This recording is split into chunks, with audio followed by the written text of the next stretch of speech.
Avokat, ka pasur një vizitë mjaft misterioze të ambasadores amerikane në Greqi, në kryeministri, ku ka takuar mbrëmjen e kaluar kryeministin Rama. Madje ambasadori amerikane nuk ka ardhur dhe nuk ka takuar as stafin e ambasadës amerikane këtu në Shqipëri. Si e shikoni këtë vizitë kaq të mistershme? Shiko, diplomacia e kulisave dihet, diplomacia e fshehtë dihet, po dhe spionazhi dihet, por kjo ka shumë këndvështrime. Një nga këndvështrimet është që mund të jetë dërguara e Trumpit dhe t'i thot këtij palloshit të gjatë, ik shpejt. Në fakt ambasadorja e SBA-s në Greqi flitet dhe thuhet, raportohet në media që është një ndër njerëzit më të besuar të Donald Trumpit. Po, e pash atë zonjën, ambasadore me minifunda, ajo, por nëse e pun për të. E pash mirë se dhe atë e pash është. Por, di të them që janë të dy anë të medaljes. Do të ka dy gjëra, o ka ardhur që ti thot ik shpejt, gjë në një vend ku të futesh, sepse i ke kaluar të tëra kupit njerëzor, politik, ekonomik, moral, e të tëra, diplomatik, ose mund t'i këtë thënë që rrimo se qaj kokës e ke neve ti. Tani, ne s'kemi si t'i dim se këto janë veprime të fsheta. Veprime që bëhen vetëm nga cubat, jo nga diplomatët. Dhe unë, atë ambasadoren amerikane në Greqi, asaj ambasadores amerikane në Greqi, ta korrigjoj, ishe e mëzojnë sqaron popullit shqiptar se Amerika është mik i Shqipërisë. Ne kemi vetëm Amerikën që po na mbron sot. Atëre dili na thuaj pse e takon këtë monstër që kemi neve që na qeveris me një grup hajdutësh. Këtë e kërkojmë. Është e drejta jonë ta kërkojmë, është e drejta e qytetarëve shqiptar. Në këtë rast jam zëri gjithë qytetarëve shqiptar që kërkojnë përgjigje për këtë vizitë dhe për bisedimet që janë kryer. Është e detyruar të na e thotë. Se thotë, mos e thotë, s'kemi që bëjmë. Por ne përgjigjen e duam. Në fakt, nga video që është publikuar nëpër media, duket një takim mjaft i ngrohtë i ambasadores me zotin Rama. Dhe duket sikur gati sa supusën në buzë. Gati sa supusën në buzë. Ja, e pam si e përqafoi e përshtollë ai sikur e kishte gruan e tij. Edhe gruan se më sjell ashtu. Megjithatë, nuk na bën përshtypje se perëndimi se ka për gjë këtë punë. Avokat, besoni që po themi qasja e Shtetit Bashkuar të Amerikës ndaj qeverisë shqiptare do të ndryshojë? Nga çfarë? A do të ndryshojë qasja e qeverisë së Shtetit Bashkuar të Amerikës ndaj qeverisë shqiptare dhe kryesisht nga zoti Rama? Amerika tani ka një problem shumë të madh me luftën në Ligjin Persik me Iranin. Dhe nuk ka kohë të merret me një sharlatan, me një pallosh si ky yni. Megjithatë, segmentet dhe institucionet e shtetit amerikan funksionojnë si në kohë paqe dhe në kohë lufte. Dhe unë pres nga shteti amerikan, nga diplomacia amerikane, nga presidenti Amerikës që t'i dalë zot Shqipërisë, ashtu si që ka dalë zot në vitin 1920 ish presidenti amerikan Woodrow Wilson dhe të ndaloj këtë bandit, këtë vend, nuk di çfarë emër t'i vë këtij njeriu, nuk di me çfarë ta krahasoj se dhe kafshët grabitjare janë më fisnike se sa ky. Dhe ta qëroj nga pushteti, këtë di unë. Ta bllokoj, ta izoloj, të ndërpres çdo lloj marrëdhënie diplomatike me të, derisa t'i kena pushteti ky. Të dorëzoj pushtetin. Qeveri teknike ka, qeveria teknike është gati, si u kryua është, nuk na intereson fare. Dim që ekziston një qeveri teknike në pritje të marrjes pushtetit. Dhe kjo qeveri teknike duhet të njihet në radhë parë nga Amerika dhe pastaj automatikisht pushteti është i marrë prej saj. Këtë gjë duhet bëjë Amerika.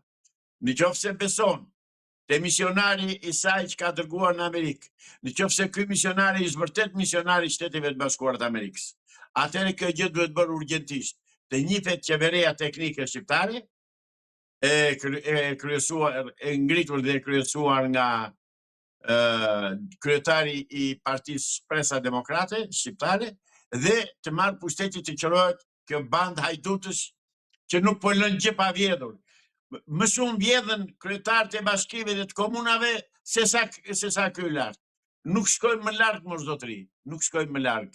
Ore, i thua tjetëri dhe ka dokumentin e pronësie që atë nuk e ka me certifikat pronësie, me gen plan, me vendim të Këshillit të Komisionit Kthimit të Pronave, me njohje të bashkisë, dhe ka pronë të ti, dhe s'ke punë të ty shku, jo do hyj këtu se dua unë. Kështu thot kryetari i bashkisë të Pelen. Do hyjmë këtu thot të kjo pronë se dua unë. Qa ti bëjmë, qa të bëjmë tani, më thoni ju? Qa do bëj qytetari shqiptar? Atëre pronë do ta mbroj me armë, se s'ka që ka me drugje tjetër. Ligji jo, shteti jo, drejtësia jo, shiko që ndodh tani. Për të hyrë hajduti, hyn me njerë, me forcat e policisë e me tëra, për të vënë kufirin e pronës së tij qytetari shqiptar në bazë të letrave që disponon autentike të rregullta të pakontestueshme, jo i thon. Jo, thot kryetari i bashkisë të Pelen, i merr komision, thot, ta vërtetoj komisioni se është apo s'është pronë, or nuk kam dokumentat që do vërtetoj pronën, që do vërtetoj komisioni. Unë kam ujë kundim kërkon gjurmë mua tani. Kjo ndodh zotëri. Jam drejtuar vëllezërisht dhe shoqërisht dhe miqësisht Gramos Sakos. Largohu i kam thënë nga prona e muajve të Pelen. Nuk largohet. Nuk shko me një komision, thot, që ta vërtetoj. Që janë këto, mori? Që janë këto piskuj që bëjnë këta kësu? Ko e gjënë mbështetje me Gramos Sakua? E gjënë të Edi Rama, naturisht. E gjënë të kapobanda hajdutëve. Këto janë gjëra që qojnë Këto janë gjëra që qojnë gjakderdhje. Këto janë që qojnë në vllavrasje. Këto janë që shkatërrojnë unitetin dhe qetësinë në Shqipëri. Ndaj u drejtohem ambasadorëve të Bashkimit Evropian, trupit diplomatik të Evropës Perëndimore dhe Shtetet Bashkuara të Amerikës. Merrni situatën në dorë se këtu situata shumë shpërthyese. Mos kujtoni se flën shqiptar, nuk flën jo. Kur vetë se kanë kosk do ngrihen. Avokat, a është çështja e pronës një ndër çështjet më kritike në Shqipëri? Themeli. Çështja e pronës është guri i themelit. Bemi në rjoll të Shkodrës. Zotëri, më thot, më del ai Shkjellza, si e ka ai emrin, dhe thot e ka marrë në vitin 1996. Nga e gjete mor zotëri në 96 në këtë pronë ti, se çdo pronë ka një dosje. Dhe në këtë dosje, kjo dosje fillon me origjinën e kësaj prone, që nga viti që Murtaja e Kuqe pushtoi Shqipërinë, viti 45 e këtej.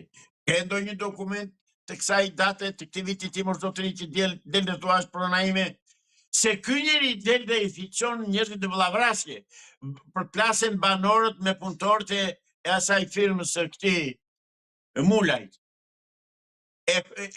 Qa kërkojnë më tepër këta xhan, qa kërkojnë, unë se kuptoj qa kërkojnë. Qa kërkojnë më? Pra këtu vidhet me pushtet, kemi një pushtet, jo pushtet legjitim, po kemi një band hajdutësh, gangsterësh, maskarejsh, kurvarësh që kanë uzurpuar pushtetin dhe kanë policinë me vete dhe polici thot, do të zbatoj detyrën, thot, policin të Pelen morë, zotëri qa detyrën zbaton, po themi ja ku ke pror, ja ku ke dokumentin e pronësi, qa do ti. Këti kryetarit bashkisë që vjen sjell i VMT-s të Pelen, që sjell forcat policore aty, i ke kërkuar dokument pronësie që thotë shtet këtu. Jo, po atëherë pse vjen? Pse shoqëron? Pse gjakos edhe i dhunon këta qytetarë pronarët e pronës 401 fraksion të në ujtërtohet të Pelen?